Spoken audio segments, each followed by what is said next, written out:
Are you ready for a challenge? This part of coding is usually very confusing at first for people that have little or no experience with it, especially when we talk about longer expressions. The order of arithmetic operations in expressions is exactly the same as it is in math: multiplication and division over addition and subtraction. The issues start when you want to change this order, and just like in math, to change it, you have to use brackets. I have prepared a couple of examples here, and we are going to try and type each of these examples in our MATLAB and see the results. The numbers here are our answers. We are going to know if we type them in correctly if we get these same values. Now, let's start. We have 6 to the power 2 plus 5. Now, it's much easier to type in 6 to the power 7, but the point here is to exercise a bit, and we're going to type it as we see it. So, 6 to the power 2 plus 5. Now, don't forget, always start your file with COC, clear and close all.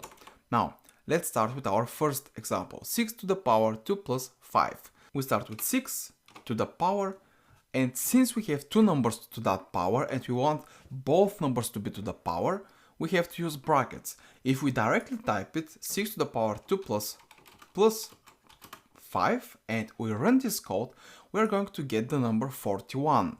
This is because first 6 is taken to the power of 2, and then 5 is added to that result. 6 times 6 is 36 plus 5 is 41.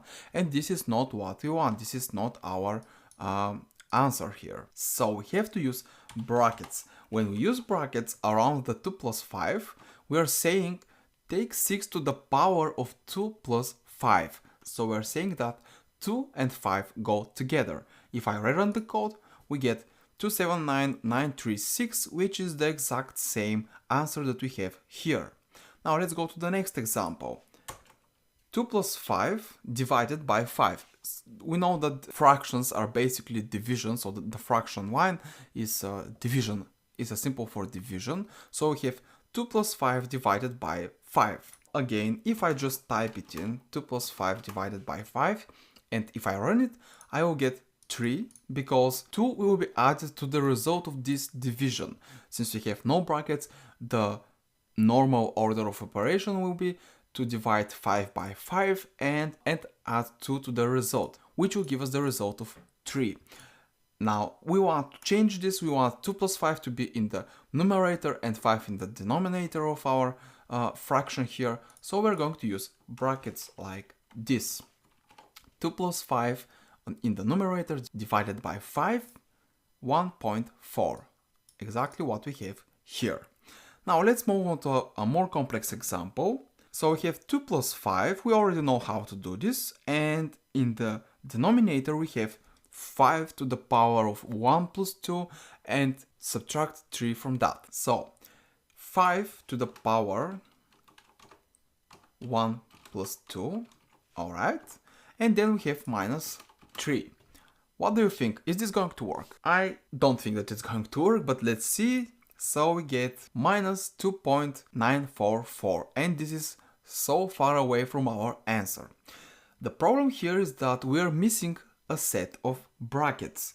Currently, our expression looks like this. We have in the numerator 2 plus 5, which is okay, this is what we want, and in the denominator we have only 5 to the power 1 plus 2. The minus 3 is not here, it's actually here.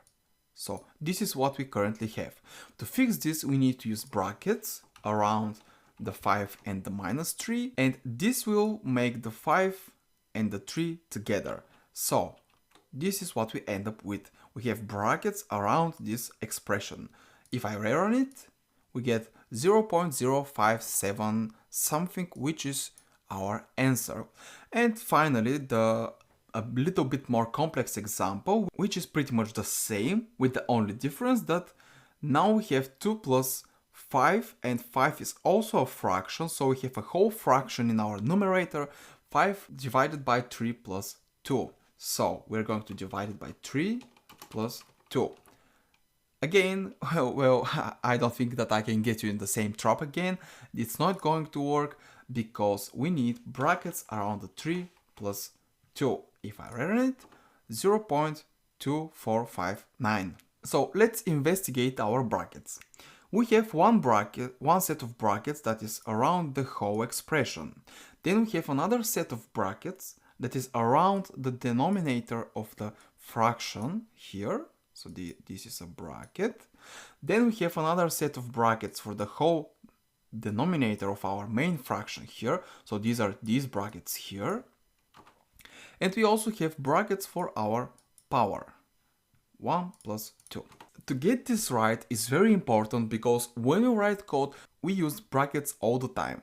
Not just for our arithmetic expressions, but for functions or conditional expressions as well. So that we can get the exact behavior that we are expecting. Brackets change order of operations. We will get back to this at a later time, but be sure to go over the exercises after this lecture. I have prepared several examples for you. Some are not that complicated, some are a bit more complex. It's very important to get this right, so spend some time practicing it.